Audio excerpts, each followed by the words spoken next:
I hope we are live this time.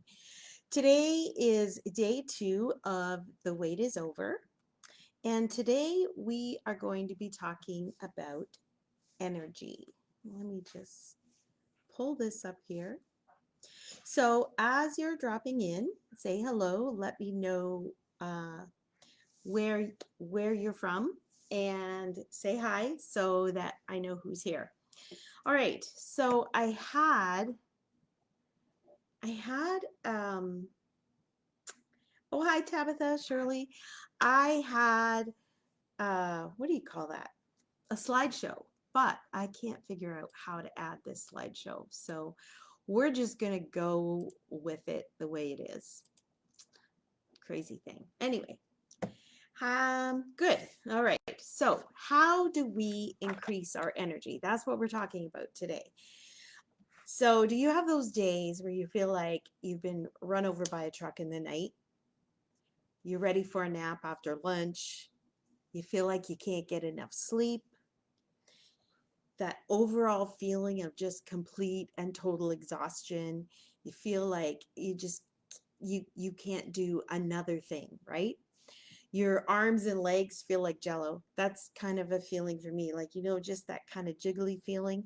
Your brain feels foggy. You have trouble concentrating. You forget things. Maybe you even forget words, like simple words. Have you done that? You should eat breakfast at home, but you can't get out of bed on time and you hit the snooze button over and over again. So you decide you're going to get a coffee and a bagel at the drive-through on the way to work because you're running behind, you got out of bed late. And then you get to work and you realize, darn it, I didn't even bring a lunch. So at lunchtime, you're starving because all you've had is that coffee and bagel. And so, because you didn't bring a lunch, you either go to the vending machine or the cafeteria, or you go grab some takeout. Then around 3 o'clock, you're getting tired again. So maybe back to the vending machine, maybe you go grab a coffee and a chocolate bar, something that's going to give you that pick me up so that you can make it through the rest of the day until you get home. Now it's 5 o'clock and it's time to go home, and you realize you didn't take anything out to cook for dinner. Or maybe your kitchen is a disaster from the night before because you were too tired to clean it up. So you decide, I'm just going to grab something on the way home. So you might go through drive through again, you might grab a pizza, some takeout. Maybe you stop at the grocery store and you just get some convenience foods that aren't going to take a lot of pots and pans to prepare and that you can just do really quickly. Um, and because your kitchen's a mess, right? So then after dinner, you sit there and you look around the kitchen and you think, oh, I just can't do this right now. I am too tired to clean up the kitchen. So you decide you're just going to watch TV for a little while and relax a bit, and then you'll go back and you'll clean up the kitchen. But then you're sitting in front of the TV and then you start to get the munchies. So you go to the kitchen and you look in the cupboard to see what there is to eat. And let's face it, the food that is junky to eat is usually kept in the cupboard. Maybe sometimes in the freezer if you're going to have ice cream treats, but usually the junk food is kept in the cupboard. So you go there and then you go, oh yeah, there's that bag of chips I bought the other day because it was on sale. So you take the bag in and you start eating the bag of chips, and next thing you know, the entire bag of chips is gone. And you're like, I didn't even taste most of this. And then you look at the time and it's time for bed. Like you're tired, you're exhausted, and you just decide, I'm just going to go to bed. And you know that you should get stuff ready for breakfast and lunches tomorrow, and maybe decide what you're going to have for dinner tomorrow night. And you know that you should do the dishes, but you're exhausted and you don't want to do anything else.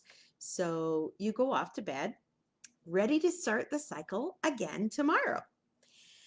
So, how do we fix this? How do we get out of that perpetual cycle of fatigue, overwhelm, procrastination, avoidance, and junk food eating?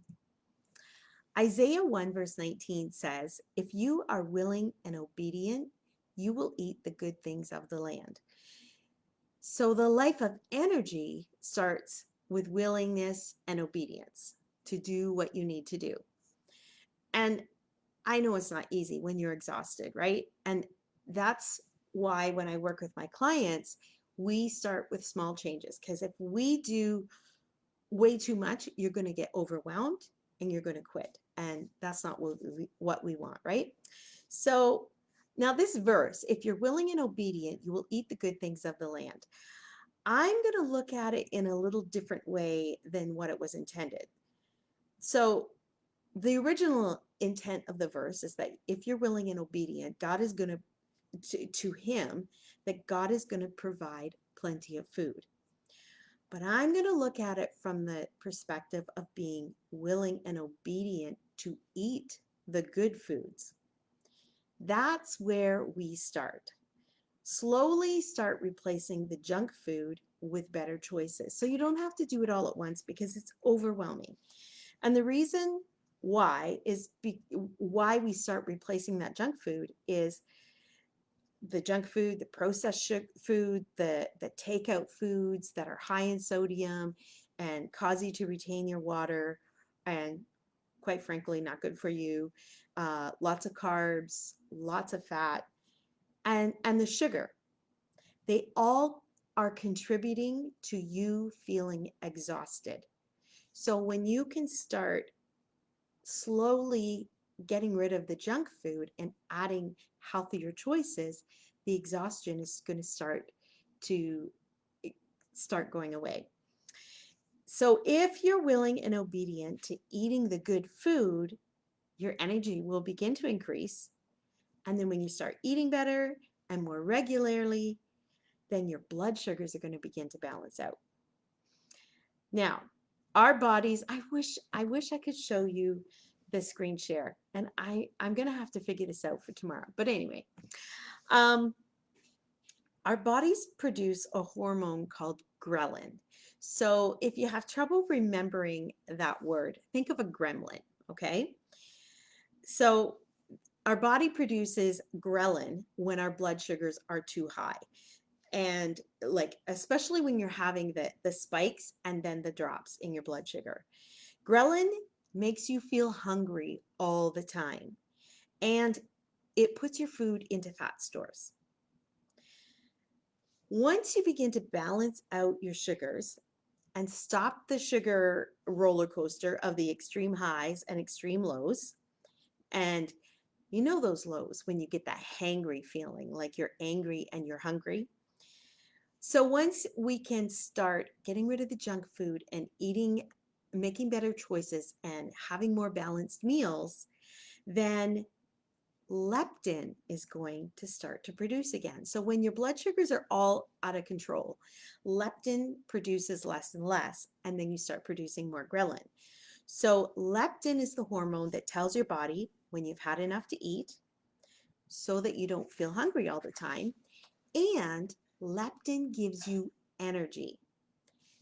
When I'm working with my clients and they start to tell me how much more energy they have and that they're not having as many cravings as they had in the beginning, and they tell me how much better they're feeling, that's when I know that their hormones are balancing out and they're starting to produce leptin again.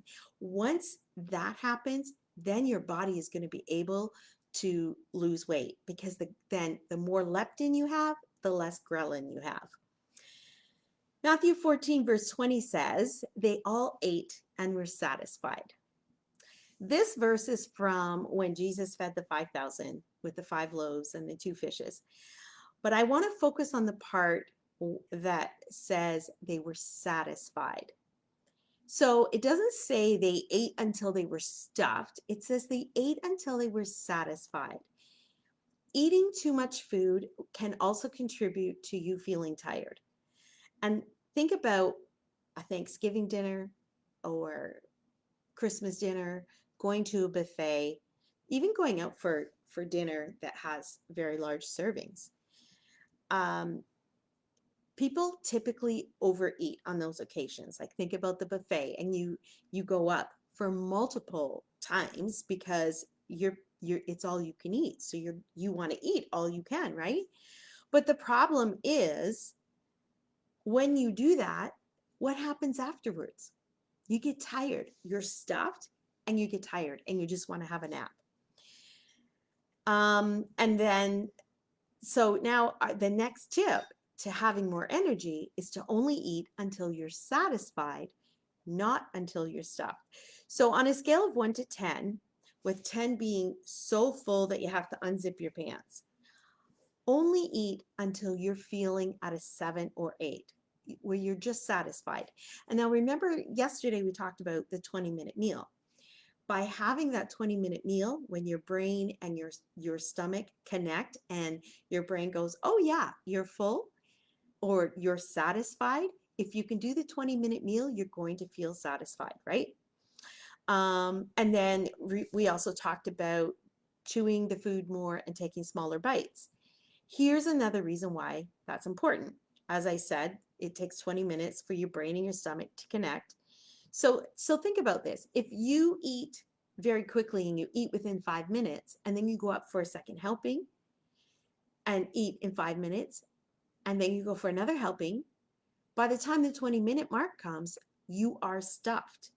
And that's a lot of food for your body to have to digest, and it's going to make you feel sluggish and tired. So eat more slowly, chew your food longer, and take smaller bites. Now, our next verse, Proverbs 31:15. She gets up before dawn to prepare breakfast for her household and plan the day's work for her servants. Okay, I know. We don't have servants. So how does that verse apply to us?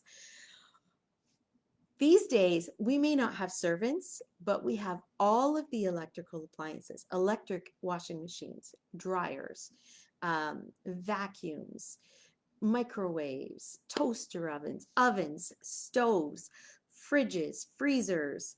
What else? Robot vacuums. You can just set the robot to connect with your phone, and you set it in the app, and the robot will just go vacuum your entire house at the same time every day, and you don't even have to do that.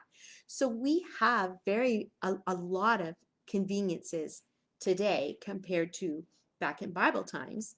So we don't need servants because our appliances kind of are our servants, and they make our lives easier.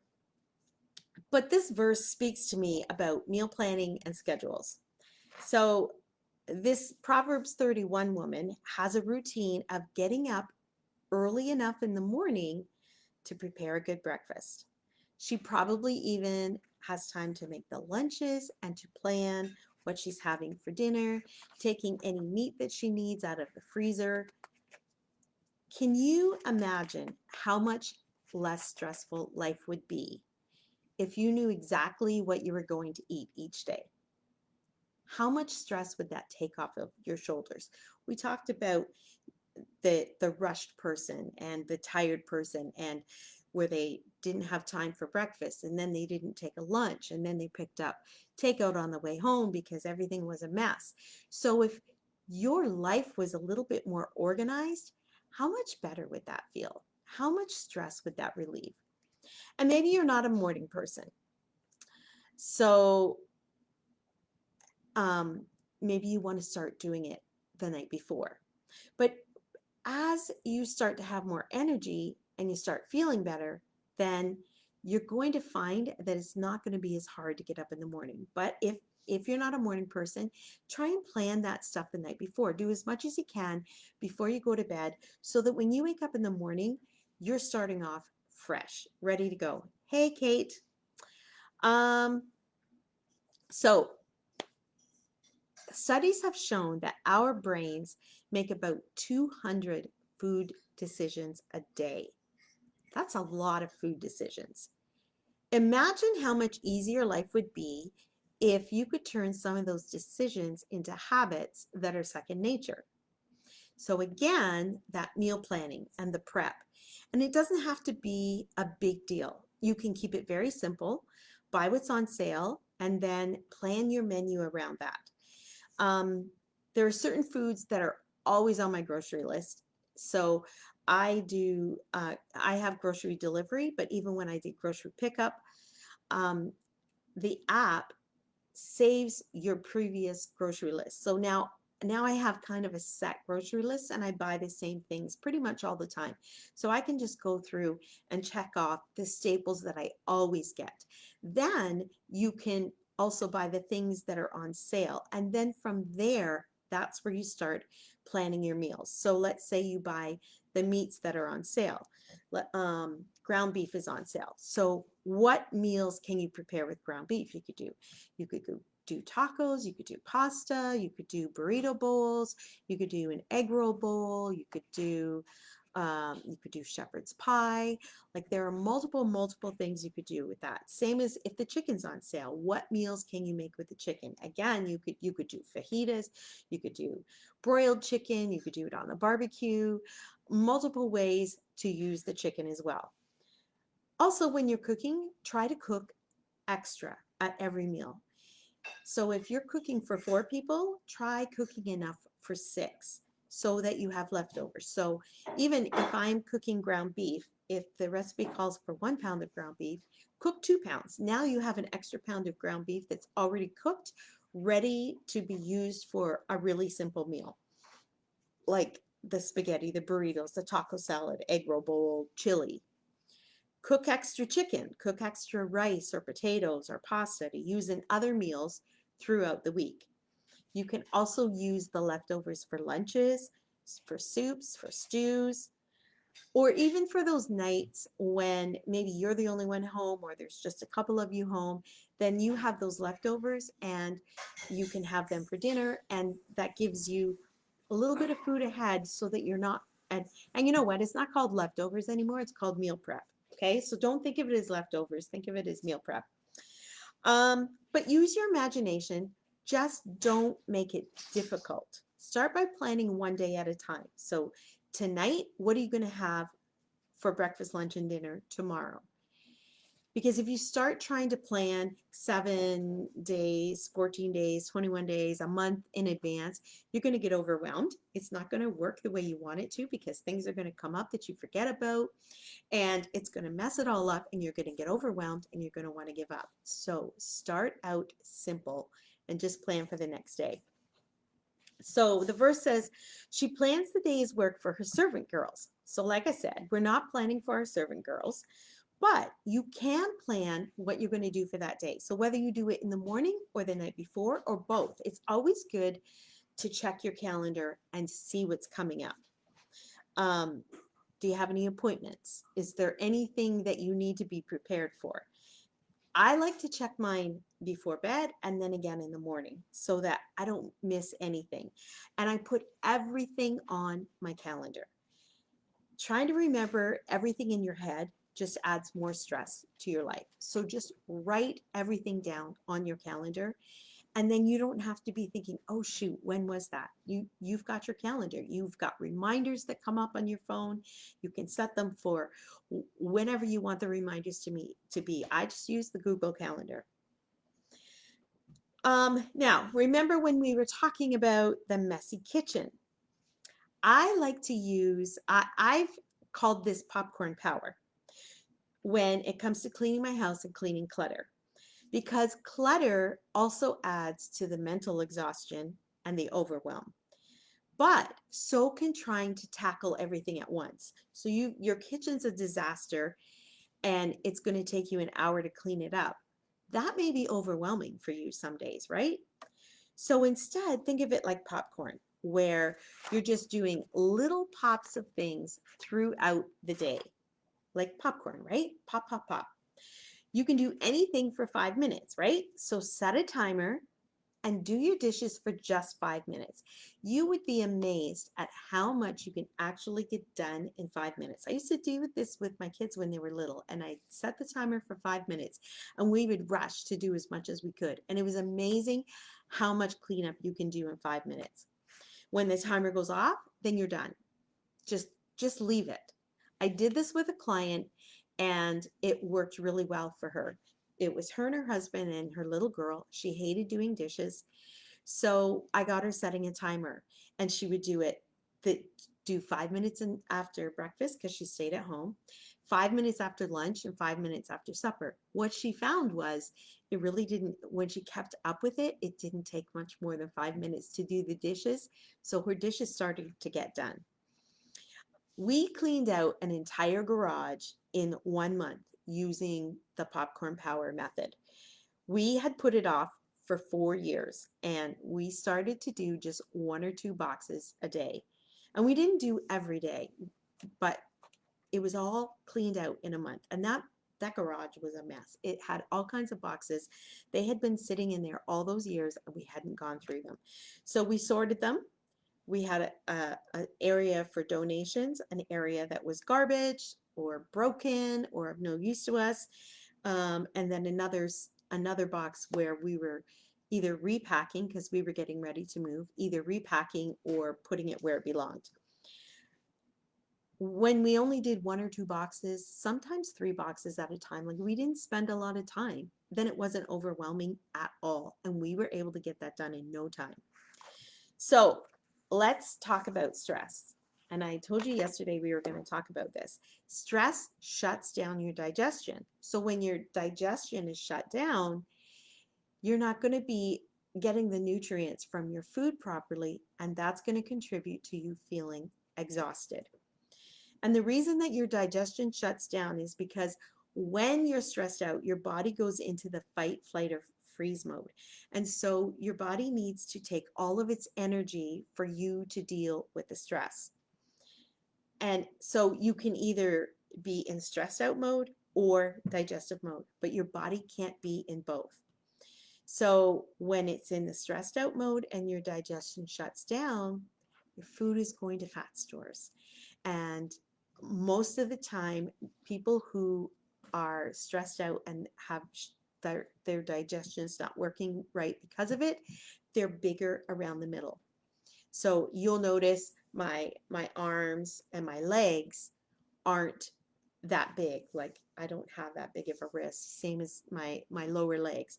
It's for me, it's all around the middle, and that's from years of stress. Here's what the Bible says. Proverbs 15:17 says, "Better a small serving of vegetables with love than a fattened calf with hatred." And Proverbs 17:1 says, "Better a dry morsel in quietness than a house full of feasting and strife." I know that some of you do live very stressful lives, and sometimes there's nothing we can do about it. So how do we get our bodies to digest our food if we're stressed out and we can't change that stress? First off, as I mentioned earlier, take longer to eat, take the smaller bites, and chew your food because that's less work that your digestive system has to do. And then it can work on assimilating the nutrients and the vitamins from your food. So let's think of a blender. If you, and I think I mentioned this last night, if you put large chunks of fruit in the blender, it's going to blend up the little bit at the bottom, but then big chunks are going to stay at the top. So it's the same thing with our digestive system when we're under a lot of stress or if we're taking huge bites.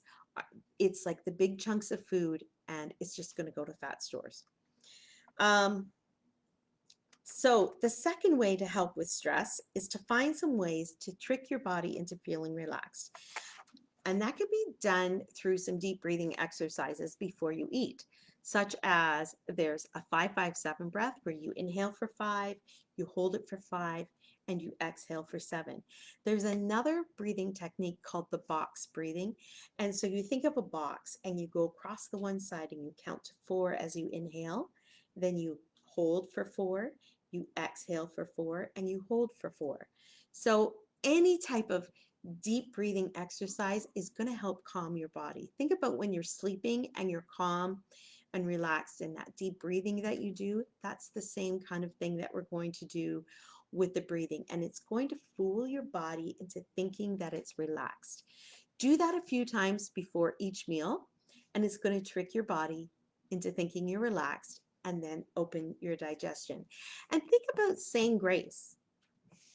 When you sit down and you don't just start eating right away, but you sit down and you say grace, and you're being grateful, you're thanking God for the meal, and that prepares your body to say, okay, now we're going to eat.